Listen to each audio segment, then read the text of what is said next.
there's a lot of question as to who leaked this information. There's another leak from the Supreme Court. We've had multiple ones now. We had the leak of the brief, but we had someone leaking to the Wall Street Journal a couple of weeks ago. They wrote an editorial on it saying that it was 5-4, that some of the 5 was waffling, that John Roberts, there's a story in the Washington Post this weekend, also another conservative leaker, and we know it, and I will characterize it in a moment.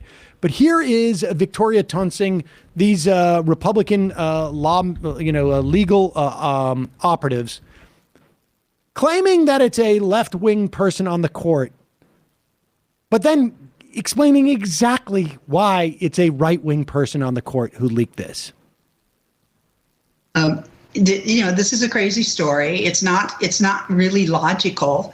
It could be a conservative clerk, but the more likely story is that it was a liberal clerk, because I can just tell you, as a conservative, my mind doesn't even think that. I wouldn't ever think of violating the court's protocol on leaking information. Nina Totenberg has stayed too long at the fair.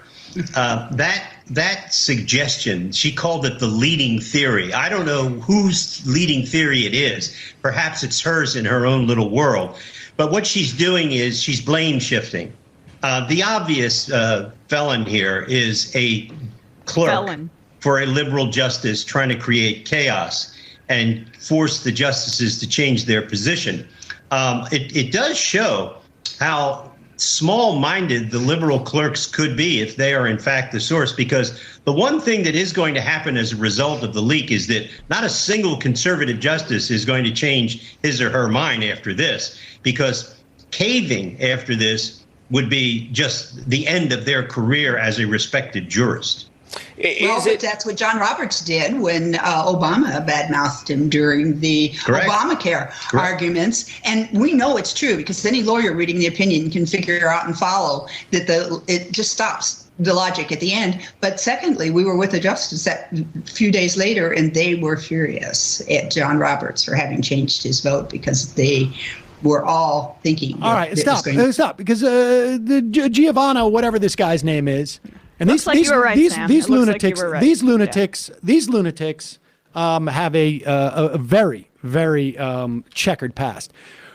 They go and say that the liberal clerk did this to sow craziness, but all it did in releasing this brief, now we don't know we don't know who. All it did was harden the 5 who voted this way.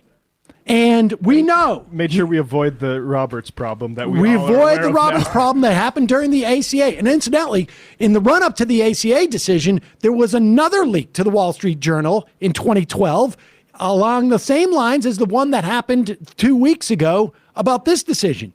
And this in the Washington Post this weekend, a person close to the court's most conservative members. Let's just stop for a moment and think about the profile of a person who would be close to the court's most conservative members. Would it be a liberal clerk? Hey, hey guys, I know I'm, from the liberal clerk, but we can all leave that at work and just hang out and chill. The West Wing music plays. A person close to the court's most conservative members said Roberts told his fellow jurists in private conference in early December that he planned to uphold the state law and write an opinion that left Roe and Casey in place for now. In other words, 15 weeks is the new standard, not 24 weeks.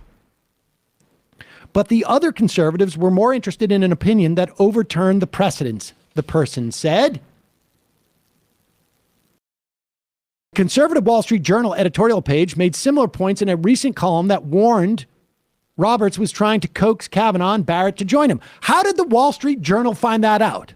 Was it a left-wing member of the court was like, oh, I want to stop this dead in its tracks. I certainly don't want Roberts to convince Kavanaugh and Barrett to save. So I'll go to my contact at the Wall Street Journal. I can trust them because I have such good relationships with all the people who work at, for Murdoch. We know from that Wall Street Journal op-ed that of the 5, 1 or 2 were waffling. We know from these 2 right-wing idiot lawyer operatives trying to make the case that it was a left-wing person that this leak will harden those voters. They cannot change their mind on the court now, or they will get the Roberts treatment. And these people don't forget. Kavanaugh does not want to spend the next 30 years as a justice being the ire of all the people who would venerate him. That's it. That's his constituency. Those are the people who are going to be writing the hagiographies about him in the future years to come. And I'll tell you why this is important. Because there are very few tools at our disposal at this point in terms of dealing with this stuff coming down. There's obviously going to be, mutual aid, and there's going to be networks set up to try and provide for women the practical and material things they need so they have some ability to determine their future. We're going to have to fight a federal ban at one point. Yeah. And the best way that we fight a federal ban is for all the suckiness involved in all of the Democrats, or some of the Democrats, or most of the Democrats, or whatever. They need to make sure that they hold at least the Senate. 2024 is going to be hard. But they need to hold the Senate. And maybe they pick up a seat or two in the Senate.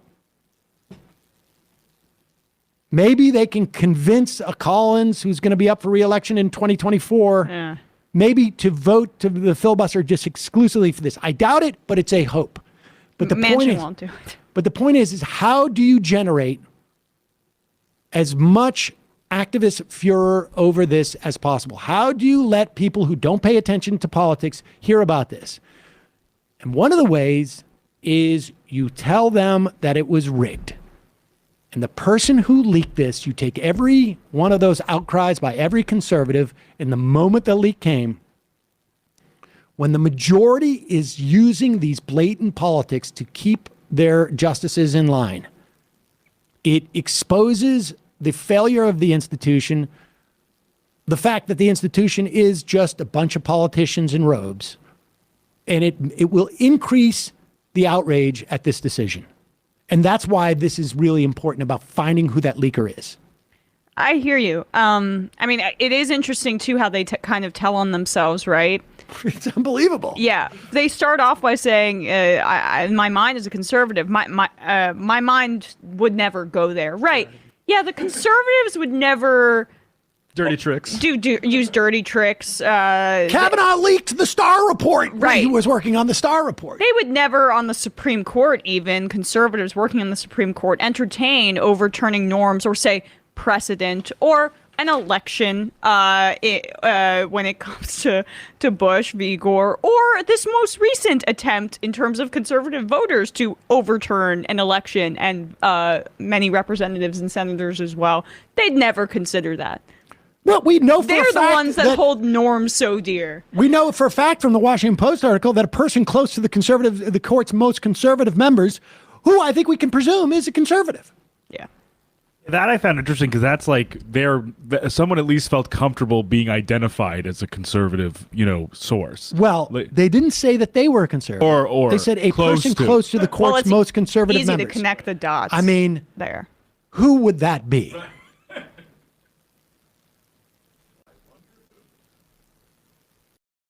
And who is aware of what Roberts told his fellow jurists in a private conference, right? I mean, this is the way reporters talk. They negotiate with their source. What can I say? And they try and get as much to identify this person as possible. You could have written this if you were Washington Post and you knew that this person was not a conservative. You'd say a person who is not necessarily a conservative, but close to the court's most conservative. I mean, we're being told. We're being told. And I promise you, if this guy's found, and it's a guy, if Alito's clerk is found out to have leaked this, or whoever, whether it's Gorsuch's or Your victory Thomas's- lap will last for 400 hours? no, this person will go away for 2 months, and then we'll come back, and we'll be making double what you could combine all of our incomes, double it, and that's what that person's going to be making at the Heritage Foundation. They're going to be sitting. They'll have literally have like just a no-show job at the Heritage Foundation, and when they do show, they're going to be sitting on like one of the most plush chairs one can imagine, like a throne. Yeah. Riding a Segway through the halls. And then ultimately, they'll be, I don't know. Congratulations, you're a member of the Fifth Circuit. You just don't understand the conservative mind. They'd never do that.